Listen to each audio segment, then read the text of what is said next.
Advocate Nelson Chamisa asi nhasi pazuva ranhasi ndauya kuzokutaurira izvi nezveprofesi yakaprofitwa namadzibaba Wimbo akati nyika ino iyi ichatongwa nemunhu anonzi Gabriel ane zita remutumwa. Kana aitonga iye achatozobviswa nesimba regidhi, asi pachauya mumwe mutongi acharwadzisa vanhu, achatonga kwenguva diki diki, asi nguva iyoyo diki icharwadza vanhu. Tichibva pana iye achakundwa nemwana wechidiki. Zvino mwana wechidiki ndiAdvocate Nelson Chamisa ndo varipo ende ndo vari kuzotora ushe. Inguva yavo yekuti vachipinda, nekuti mukomana ngaapinde. Takuda new ideas, toda fresh ideas.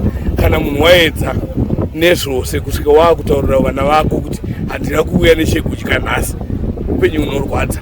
Saka zvinenge zvaramba. Kana zvaramba, give others chance.